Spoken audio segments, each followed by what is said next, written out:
Sadat len thai ma hat na awang pani. Wangai so ma Mary Magdalene hayang alo pa Mary iman mang trong de lay na win.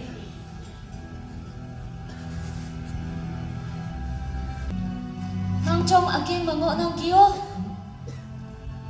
Hayang minwi ayong lay. Ngok sa katani tilang pu inkek inyang iman tin ngayong. Naman kanyang. Hanga dumana iyana libu yo mayang busi iya to mayina iya ibuki yang hideki laida isibu nyoide Yongan ba daw mayin nang ho? Yongan ba yang yidiki? Ating mayin nang ho? Kaido, ayagi ibilande, yoan pa yang ibungaw pangatumtaw. Kay teman daiha. Daiha. Tau kay iman mang trong mabu nyambu hayang mongmay ayong kay mamsa yanatai. Hayang ipilan tongak chingna iman phat. Iter 좀 망정 aking mango nang ki. Teman yongan ba yang yidiki? Kay teman kaya nga laya.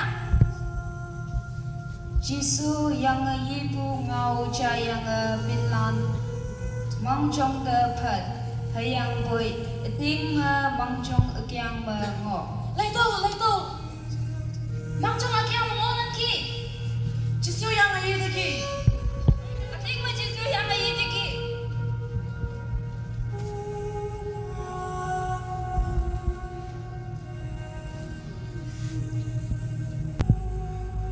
Sa hatupu awang pani en bong ma jihudilan de nyambu bilan nok among ma dake biang ngo hawan de jisu iman yom yong bai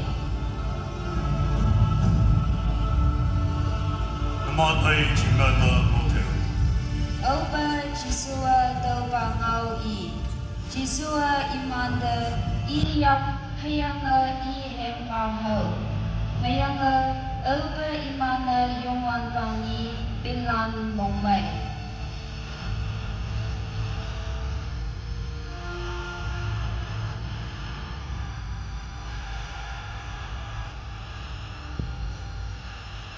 sa Thomas nipet sa nyengko Jisu pilan gan mani yomaja Jisu pai wanda iman pai yengo oba i pai ngoi elo pilan ida hagei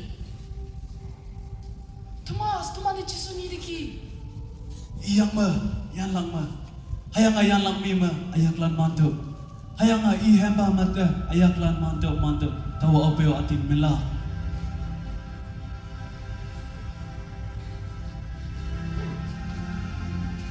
ni tet ngoyang i pilan enyo nok among ngo hawanda Thomas o iman pai ngo iman ta ke piang nok among ngo wanda Jisu ni sa iman dang da pai hayang iman yo Naman ay chingan na motel.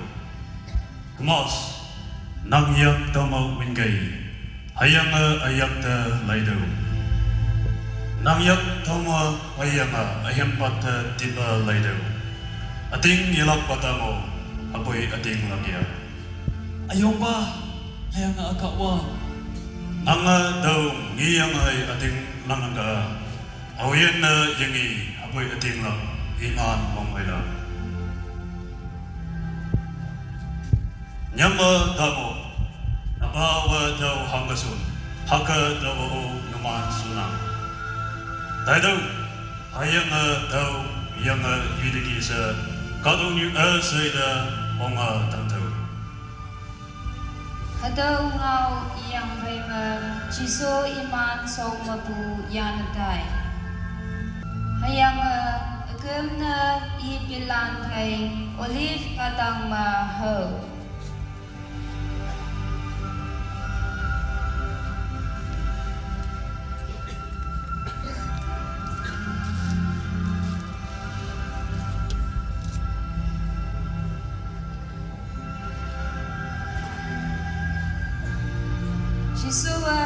iman de I. Wang tang hayang katong yuma ngan asay ada payang ki.